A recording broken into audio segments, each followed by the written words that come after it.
도시국가에서 시작한 로마는 세계를 지배하는 제국으로 성장을 하였습니다.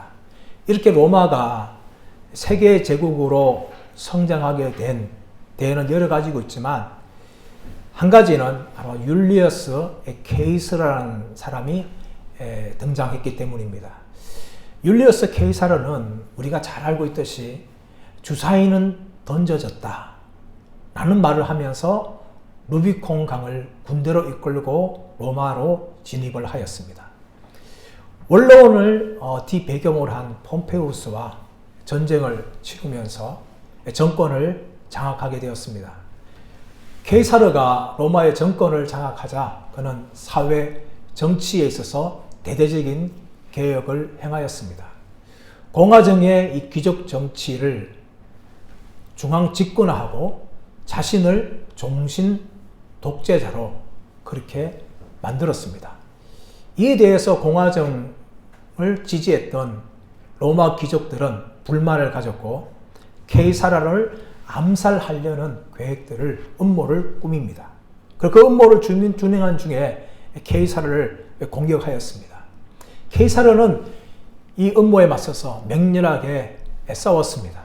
그런데 그 싸우는 중에 자신의 친구였던 마르쿠스 브루투스가 귀족들과 한패였고 그들 가운데 서 있는 걸 보았습니다. 그것을 본 순간 케이사르는 더 이상 칼을 휘두르지 않고 칼을 넣고 반역자들에 의해서 죽고 말았습니다. 여기에 대해서 윌리엄 셰익스피어가 율리어스 케이사르라는 희곡을 만들었습니다. 그 희곡에서 마지막 이 케이사르를 암살하는 장면에서 케이사르가 브루투스를 향해서 이렇게 말을 합니다. 브루투스 너마저. 사실은 역사상으로는 이 말을 했는지 안 했는지는 정확하게 알 수 없습니다. 하지만 셰익스피어가 만든 이 케이사르라는 희곡 안에 브루투스 너마저 던졌던 이 유명한 인용구가 지금도 어떤 사람에게 배신당할 때 사용하는 유명한 그런 말이 되었습니다.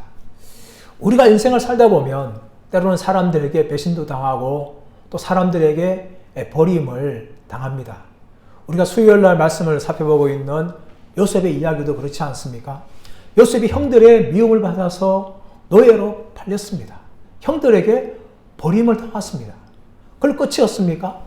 보디발의 집에서 그는 열심히 주인을 위해 섬겼지만 이 보디발의 아내의 모함에 의해서 또다시 주인이었던 보디발에게 요셉이 버림을 받습니다. 감옥에 들어갑니다. 그 감옥에 들어가서 술 맡은 간원장을 만나고 떡 굽는 간원장을 만나서 이 술 맡은 간원장의 꿈을 풀어 주었지만 그는 자신이 석방되고 나간 후에 요셉을 잊어버렸습니다. 더 이상 기억하지 않았습니다. 요셉은 또다시 버림을 당하였습니다. 예수님께서도 체포되실 때에 제 아들로부터 버림을 당하셨습니다.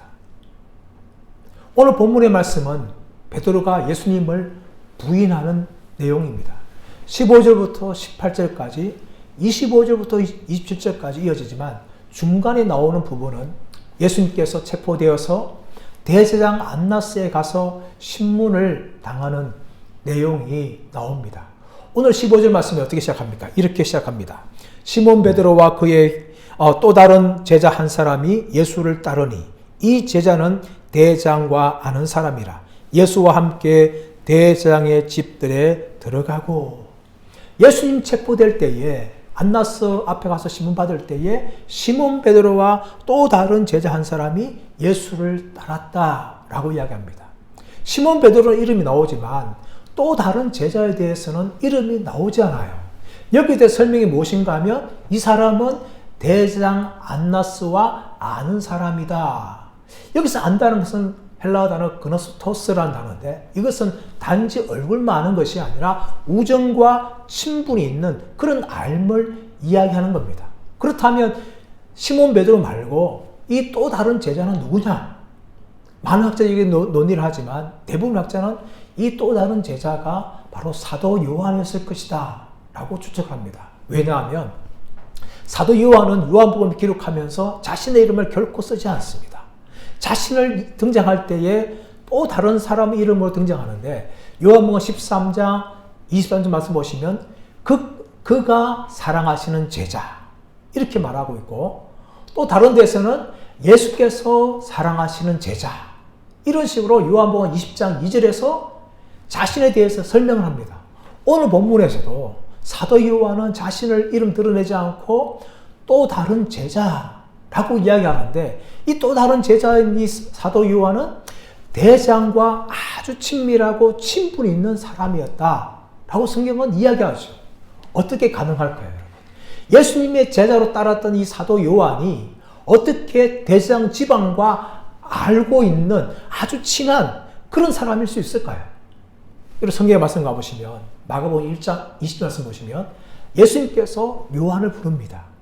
세베대 아들 요한을 부를 때에 묘사가 어떻게 되어 있는가 하면 예수님께서 요한을 부르니 요한이 아버지 세베대를 품꾼들과 함께 배에 버려두고 라고 이야기합니다. 이 말이 무슨 말이에요? 요한은 단지 가난한 그런 어부가 아니었다는 겁니다. 요한의 아버지는 아주 부자였어요. 부자였기 때문에 품꾼 한 명만 있는 것이 아니라 그들 밑에 일하고 있는 많은 품꾼들이 있었다는 거예요. 그래서 요한은 아버지를 품꾼들과 함께 배에 버려두고 예수님을 따라갔다라고 성경은 이야기하고 있는 겁니다. 또 마태복음 20장 말씀 가보시면 요한의 어머니가 예수님께 나와서 이야기합니다. 예수여 예수여, 당신의 나라 임할 때에 우리 아들 한 편을 예수님 좌편에 하나를 예수님 우편에 그렇게 세워주십시오. 여러분 돈이 있으면 그 다음에 뭘까요? 돈 있는 사람 추구하는 건 뭔가 하면 권력이에요, 여러분. 우리나라에 아주 부자, 동네 부자 같은 사람들이 뭐 나와요? 시의원 나오고 국회의원 나오지 않습니까? 돈이 있는 사람들 항상 권력을 추구하고 있는데 이 요한의 가정도 부자였기 때문에 돈이 많으니까 그 다음에 예수님 나라 임할 때에 예수님 우편에 예수님 좌편에 앉혀달라고 어머니가 예수님께 부탁하는 그런 내용이 나오는 겁니다. 그리고 레온 모리스라는 이 신약 학자가 어떤 말을 하는가 하면 이 요한의 집안은 원래 대제장의 집안이었을 것이다. 이렇게 말합니다. 그럼 대제장 집안이 있는데 어떻게 대제장 집안이 갈릴리에서 어부가 될 수 있을까요? 그것은 충분히 가능한 이야기입니다. 유대사회 가보시면 유대사는 랍비들이 있어요. 율법 선생이죠. 율법 선생인데 이 사람들은 단지 그냥 성경만 연구하고 성경만 가르친 것이 아니라 이 사람들은 또 다른 직업을 가지고 있었어요. 예를 들어서 사도 바울도 보시면은 사도 바울은 무슨 기술을 갖고 있었습니까? 텐트 만드는 기술을 가지고 있었어요. 그 텐트 만드는 기술을 가지고 먹고 살았던 거예요. 랍비들도 그렇게 했다는 겁니다. 평소에는 율법을 가르치지만 또 다른 직업을 가지고 그들은 생계를 이어갔습니다. 사도 요한 집안도 그랬을 거예요. 대장 집안이었지만 갈릴리에서 어부로서 많은 돈을 벌으면서 그렇게 살았습니다. 그렇기 때문에 사도 요한은 이 대장 집안에 신문받고 있는 예수님을 따라서 그 안에 들어갈 수가 있었어요. 안에 들어간 사도 요한은 어떻게 합니까? 그 안에 지키고 있는 문 지키는 여종에 말해가지고 지금 밖에 시몬 베드로라는 사람이 있는데 그 사람을 안으로 들어가 달라 이렇게 부탁을 16절 말씀에 합니다. 여러분 여종이 지켰다는 이 단어가 뭔가 하면은 이곳이 바로 성전이 아니라 안나스 개인의 집이라는 것을 말합니다. 보통 성전은요 여성들이 문지기를 못해요. 남자들만이 문지기를 할 수 있는 겁니다. 그러나 개인 집이기 때문에 종종 유대 사회에서는 여종들이 있었습니다. 여종들은 여자 노예들이 와서 문을 지키는 거죠. 그렇게 해서 이 문 지킨 여종이 베드로를 안으로 들어오게 했습니다. 그런데 베드로는 이 안으로 들어오기까지 상당한 용기가 필요했어요. 왜냐하면 우리가 지난주에 말씀을 살펴보았지만 겟세마네 동산에서 예수님이 체포될 때에 베드로는 칼을 꺼내서 칼을 휘둘렀어요. 이 많은 사람들이 그것을 다 보았는데 이 베드로는 예수님 중에서도 특별히 요주 인물이 되었다는 겁니다. 그래서 이 안나스 대장 집에 들어갈 때에 혹시 자신을 알아보면 어떻게 하나? 나는 죽을 수도 있다는 그런 두려움을 가질 수가 있었습니다. 그런 용기를 내고 베드로는 안으로 그렇게 들어가게 된 거죠. 베드로는 때로는 충동적이었습니다. 때로는 용기가 있었어요.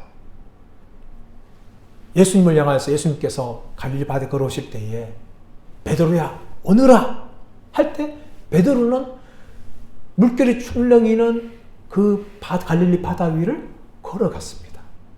베드로는 충동적이었어요. 예수님께서 너희는 나를 누구라 할지 말할 때에 주는 그리스도시요 살아계신 하나님의 아들입니다. 그렇게 말할 수 있는 것도 베드로였어요. 베드로 한편은 충동적이었지만 한편은 용기를 가졌습니다. 그뿐만 아니라 베드로는 예수님을 사랑했을 겁니다. 베드로는 예수님의 수제자로 인정받았어요. 가난한 어부였지만 예수님 베드로를 아껴주셨고 베드로는 항상 3명 안에 들어갔어요. 베드로, 야고보, 요한 이 세 그룹은 3명은 특별한 그룹이었어요. 예수님이 더 아끼셨는데 거기에다가 이 베드로는 예수님의 수제자였습니다. 그렇기 때문에 예수님을 더욱 사랑했고 더 나아가서 예수님을 보호하고 싶은 마음이 있었을 거예요. 겟세마네 동산에서도 칼을 뽑았던 이유가 뭡니까? 예수님을 지키려고 칼을 뽑은 거예요. 그래서 베드로는 비록 안나스 대장 집안이지만 여기에 들어가서 내가 예수님 지켜줘야 되겠다.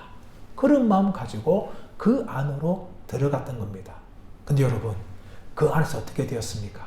베드로는 예수님을 3번이나 부인하고 말았습니다. 17절 말씀 보시면 이 요정이 베드로에게 묻습니다. 문지키는 요정이 베드로에게 말하되 너도 이 사람의 제자 중 하나가 아니냐 하니 너도 이 사람의 제자 중 하나가 아니냐. 여러분 이 말은요 결코 베드로를 위협하거나 베드로에게 적대적인 말을 하는 것은 결코 아닙니다.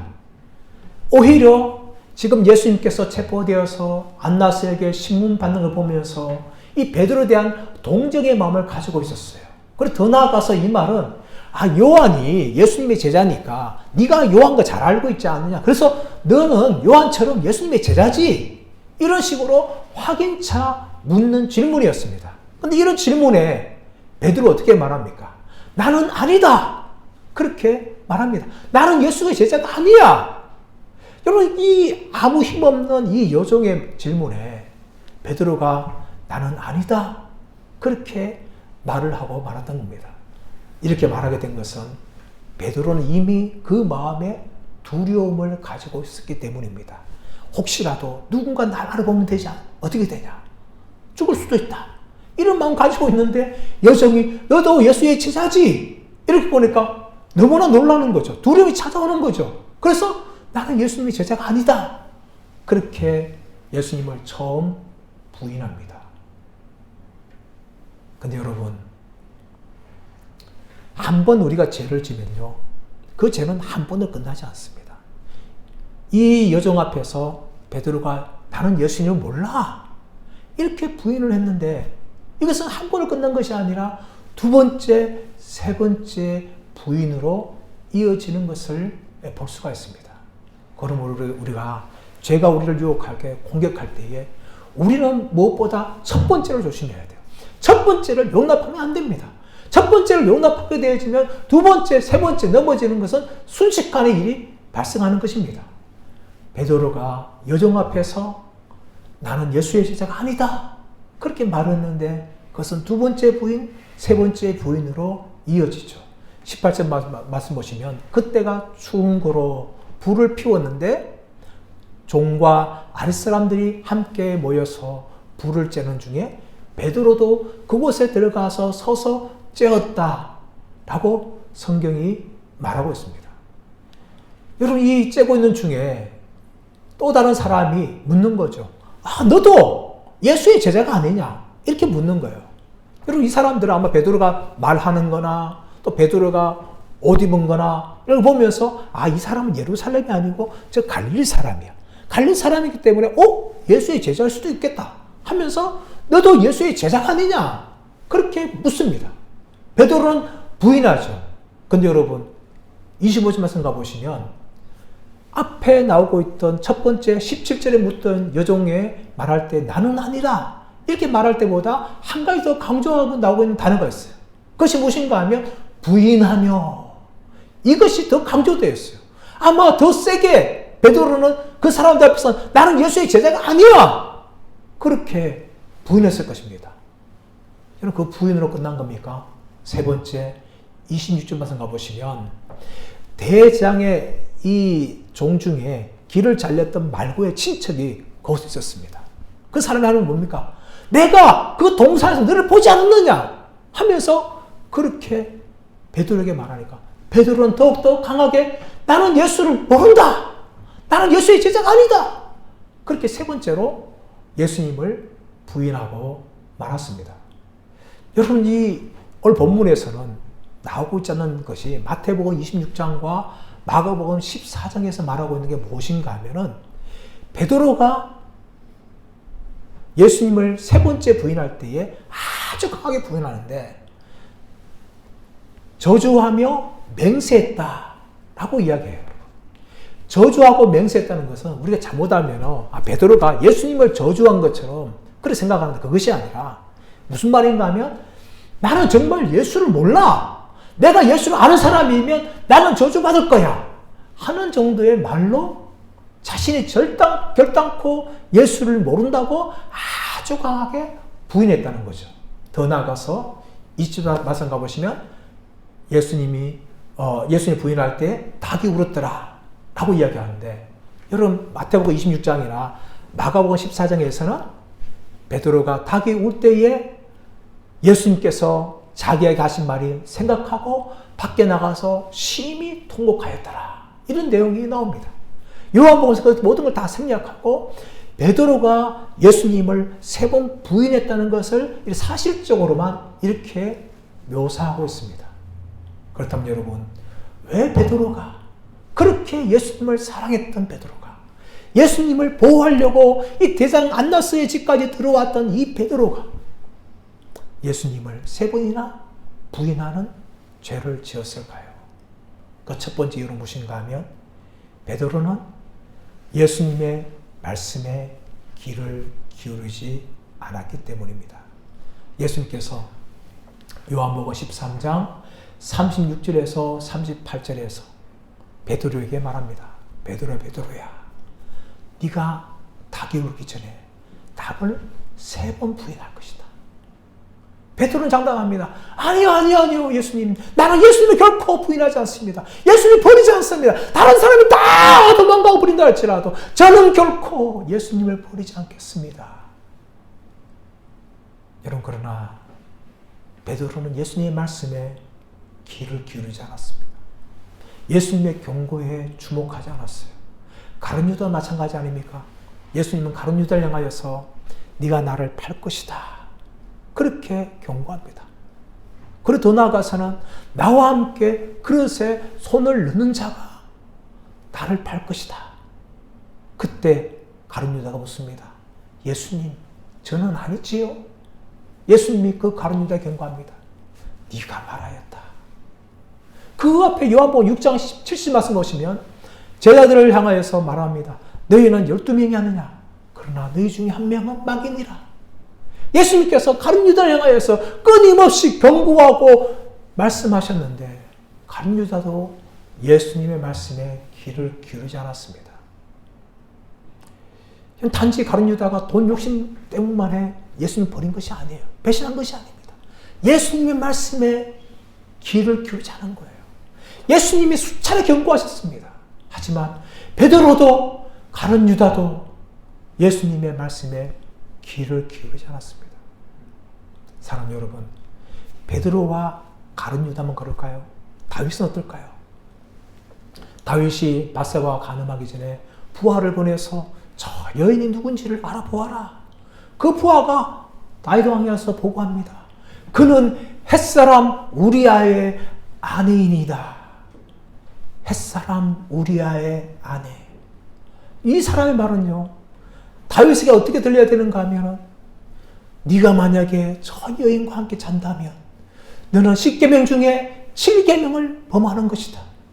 그리고 너 10계명 중에 10계명인 10번째 계명인 내 이웃의 집을 탐내지 말라는 것을 위하는 것이다. 성경은 분명히 다윗을 통해 다 다윗에게 말씀하셨어요. 이미 10계명을 통해 다 경고하셨지만 다윗은 햇사람 우리아의 아내이다. 이 말을 하나님 말씀을 듣지 않았습니다. 그래서 범죄하게 된 거죠. 아담과 하와도 마찬가지입니다. 선악을 알게 하는 나무의 실과를 먹으면 반드시 죽으리라. 그렇게 말씀하셨지만 아담과 하와는 하나님의 말씀을 두려워하지 않고 뱀의 말에 유혹되어서 불순종하는 죄를 짓고 말았던 것입니다. 오늘날 저와 여러분이 예외일까요? 아닙니다, 여러분. 결코 저와 여러분도 예외가 아닙니다. 그러므로 우리는 하나님의 말씀을 힘써 알고 그 말씀을 주야로 묵상하며 우리 마음에 새기고 그 말씀을 두려워할 수 있는 믿음을 가져야 될 줄 믿습니다. 이렇게 되기 위해서는 우리가 무엇보다 성경을 읽어야 돼요. 성경을 알아야 됩니다. 하지만 오늘날 여러 가지 바쁜 일들 때문에 또한 세상의 재미있는 것들과 TV나 핸드폰의 이 유혹거리들 때문에 우리는 성경을 가까이 하지 않고 세상의 것들을 너무나 가까이 하고 바쁘고 분주하게 살아갑니다. 그래서 하나님 말씀을 읽지 않아요. 물론 우리 설교를 들어요. 이렇게 주일날 예배 드릴 때에 설교를 듣든지 아니면 또 유튜브를 통해서 한국에 또 미국의 유명한 목사님들 설교를 듣든지 설교를 듣습니다. 그러나 그것만으로 그치서는 안 돼요. 여러분 설교를 듣는 것도 귀하지만 우리는 개인적으로 하나님 말씀 앞에 나아가야 되고 그 말씀을 읽어야 되고 그 말씀을 묵상해야 합니다. 오늘날 성경이 얼마나 많습니까? 또 좋은 성경이 얼마나 많아요, 여러분. 그러나 오래전에 예수를 믿었던 어른들을 보게 되어지면 그 당시는 가로 되는 것이 아니라 세로 된 성경밖에 없었어요. 그 성경책을 닳고 닳아서 그 성경책을 읽다가 은혜 받고 눈물을 흘리고 그랬던 자국들이 그 성경에 배어 있습니다. 그런데 오늘날 우리가 가지고 있는 성경책에 얼마 정도의 우리가 눈물을 흘리며 성경을 적신 자국들이 있는지 우리는 돌아봐야 될 줄 믿습니다. 왜 그런 일이 일어나지 않을까요? 그만큼 성경을 읽지 않는다는 겁니다.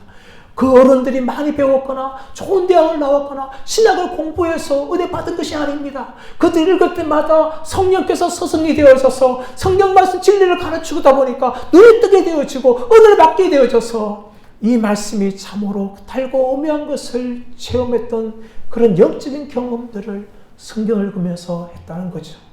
그렇다면 여러분 오늘날 저와 여러분은 이 성경책을 읽으면서 얼마나 그런 영적인 경험을 합니까? 이 말씀을 읽으면서 이 말씀이 생명양식이고 이 말씀을 통하여 하나님 만날 것이라는 그런 마음 가지고 얼마나 말씀을 사모하며 말씀을 읽는지를 우리는 돌아봐야 될 줄 믿습니다. 이런 말씀이 우리의 마음에 박혀야 돼요. 그래서 시편 119편 9절 말씀에서 청년이 무엇으로 그 현실을 깨끗게 하리까? 주의 말씀을 따라 삼갈 것이니다 라고 말합니다. 시편 119편 11절 말씀에서 내가 주께 범죄하지 아니하려 하여 주의 말씀을 내 마음에 두었나이다 라고 고백을 합니다. 우리가 세상을 이기고 죄를 이길 수 있는 방법은 다른 것이 아닙니다. 바로 하나님의 말씀을 가까이 하고 그 말씀을 읽고 그 말씀을 내 영혼의 양식으로 삼고 그 말씀을 묵상할 때에 그 말씀이 우리를 지키고 죄를 이길 수 있는 능력을 줄 줄 믿습니다. 저와 여러분도 정말 과거에 성경을 사랑했던 믿음의 사람들처럼 변함없이 날마다 성경을 읽고 묵상하는 은혜가 있으시기를 간절히 바랍니다. 두 번째, 베드로는 기도하지 않았습니다. 예수님께서 겟세마 동산에서 제자들을 부르시면서 그들 나가면서 너희는 여기에 머물라. 그리고 베드로와 야고보와 요한을 데리고 좀 더 나아가서 말합니다. 내 마음이 심히 고민하여 죽게 되었으니 너희는 여기서 나와 함께 깨어 있으라. 그렇게 부탁을 합니다. 그리고 예수님께서는 돌든지 마는 곳에 나가서 간절하게 기도하지요. 그러나 베드로와 야고보와 요한은 기도하지 않았습니다. 예수님께서는 나와 함께 깨어있을 수 없다, 깨어달라 있으라 부탁하였지만 그들은 깨어있지 않고 다 졸고 말았어요. 예수님께서 접점 옵니다. 시몬아, 자느냐? 야고보와 요한에게 말한 것이 아니라 예수님은 베드로에게 묻습니다. 시몬아, 자느냐? 네가 나와 함께 한 시간도 깨어있을 수 없더냐? 시험에 들지 않게 깨어 기도하라. 마음은 원이로되 육신은 약하구나. 이렇게 베드로에게 책망했습니다. 그리고 또다시 예수님께서 나아가서 기도하셨습니다. 두 번째 나와서 기도하셨지만 또 제 아들은 자고 말았어요. 예수님이 찾아옵니다. 예수님이 찾아오자 베드로와 야고보 요한은 예수님께 뭐라고 할 말이 없었어요. 예수님 또다시 세 번째 나가서 간절하게 기도합니다. 그러나 베드로와 야고보 요한은 세 번째도 자고 말았어요. 예수님 그들에게 찾아옵니다. 이제 되었다. 때가 왔도다. 인자가 잡힐 때가 되었다. 하면서 예수님께서는 예수님을 잡으러 무리들에게 자신을 내어주고 말았습니다. 이런 베드로가 실패한 이유는 예수님을 사랑하지 않았기 때문은 아닙니다. 베드로가 실패한 이유는 예수님의 말씀처럼 기도하지 않았기 때문입니다. 분명히 기도해야 될 때인데 기도하지 않았기 때문에 여러분 베드로는 예수님을 세 번이나 부인하고 말았던 것이죠. 여러분 마귀는 끊임없이 지금도 우리 성도들과 교회를 공격합니다. 그런데 마귀가 잘 때가 있어요. 그때가 언젠가 하면은 성도들과 교회가 기도하지 않을 때, 그때는 마귀가 일할 필요 없어요. 영적으로 졸고 있는데 마귀는 더 이상 일할 이유가 없는 거죠. 그래서 마귀도 자요. 그런 마귀가 자지 않는 성도와 교회가 있죠. 어떤 성도와 교회일까요? 그것은 깨어서 기도하는 교회입니다. 그런 성도와 교회를 위해서 공격하려고 마귀는 잘 수가 없는 거죠. 불화살을 쏘아듭니다. 그러나 여러분 마귀가 아무리 불화살을 쏘아든다 할지라도 기도하는 성도와 기도하는 교회는 마귀를 이길 줄 믿습니다. 왜 이길 수 있습니까? 그래서 성령께서 방패가 되어주시는 거예요. 성령의 방패가 되어주셔서 마귀의 불화살 다 막아줍니다. 그것이 기도의 능력입니다. 기도하는 성도들, 기도하는 교회가 실패하지 않는 이유가 여기 있는 겁니다. 여러분 예수님께서 어떻게 십자가 사명을 감당할 수 있었을까요? 예수님은 그 십자가에서 하나님의 진노와 저주를 받아야 되는데 너무나 두려웠습니다. 인간적인 고통뿐만 아니라 하나님께 버림받는 이 영적인 고통, 예수님이 감당할 수 없었습니다. 그러나 예수님께서는 기도에 나갑니다. 아버지요, 할 만한 시간 이 잔을 내게서 옮기시옵소서. 그러나 나의 원대로 하지 마옵시고 아버지의 원대로 하옵소서. 예수님은 세 번이나 간절히 기도할 때에 땀이 땅에 들어가는 핏방울같이 되었고 하늘의 천사가 와서 예수님을 도울 정도로 예수님은 간절하게 기도한 겁니다. 그 기도가 있었기 때문에 예수님은 십자가 죽음을 감당할 수 있었던 것이었습니다.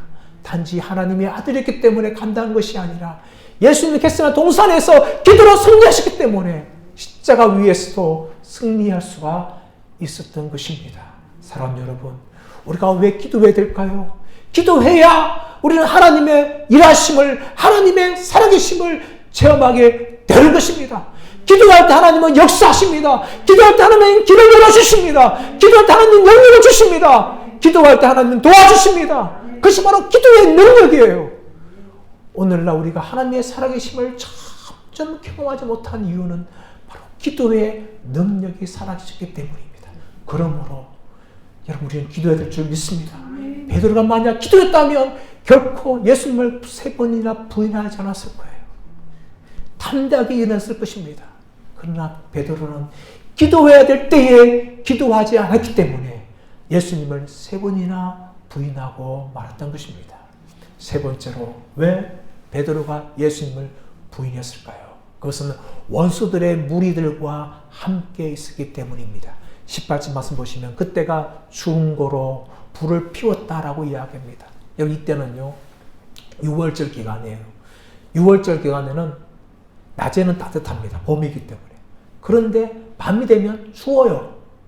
이 불을 피웠는데 이 불이란 것은 사람들이 잘 때는 다 불을 겁니다. 잘못하면 불 탈 수 있으니까, 집이 탈 수 있으니까. 근데 이 불을 피웠다는 것은 밤새도록 사람들이 잠을 자지 않았다는 거예요. 지금 안나스에 있는 곳에서는 예수님이 신문받고 있죠. 밖에서는 종과 아랫사람들, 이 아랫사람들 성전 경비대, 예수님을 잡으러 왔던 군사들을 말합니다. 그들이 추우니까 어떻게 합니까? 숯불을 떼는 거죠. 밤새도록 타는 숯불. 우리 한글에서는 불로 되어 있지만 원어 성경은 숯불이에요.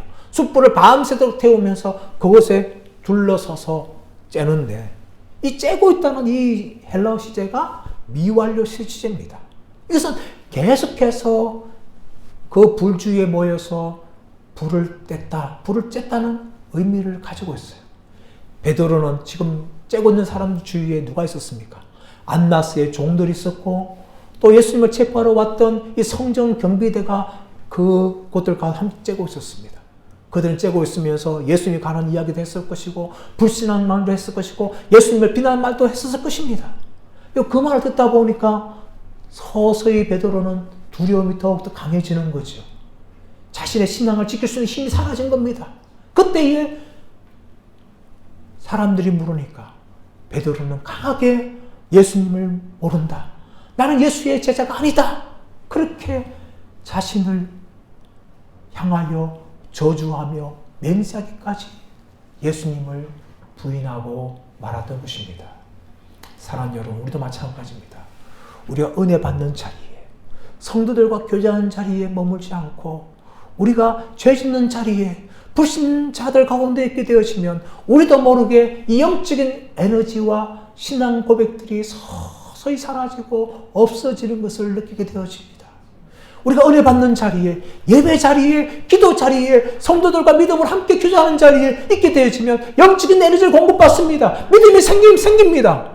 그러나 반대로 불신자들 가운데, 세상 가운데 우리가 오랫동안 계속해서 머물게 되어지면 우리 안에 있는 믿음이 다 사라지고 영적인 힘들이 다 사라지게 되는 겁니다. 그래서 베드로처럼 예수님을 3번이나 부인한 정도가 아니지만 우리의 신앙을 다 까먹고 잊어버리는 단계까지 나아가게 되는 것입니다. 그러므로 우리는 어떻게 됩니까? 은혜 받는 자리에 나가기를 힘써야 될 줄 믿습니다. 기도하는 자리에, 예배드리는 자리에, 또 성도들과 교제하는 자리에 나가서 함께 은혜를 나누고 말씀을 공급받고 위로할 때에 우리는 세상이 줄 수 없는 힘을 받게 되어지고 또 믿음으로 승리하는 자리에 나아가게 될 줄 믿습니다. 이제 말씀의 결론을 맺습니다. 베드로는 예수님을 3번이나 부인하였습니다. 베드로는 용기가 있었고, 베드로는 예수님을 사랑하였고, 예수님을 보호하고 싶은 그런 마음도 가지고 있었습니다. 하지만 베드로는 연약한 요정 앞에서, 사람들 앞에서, 또 대세상의 사람들 사이에서 예수님을 3번이나 부인하고 말았던 것입니다.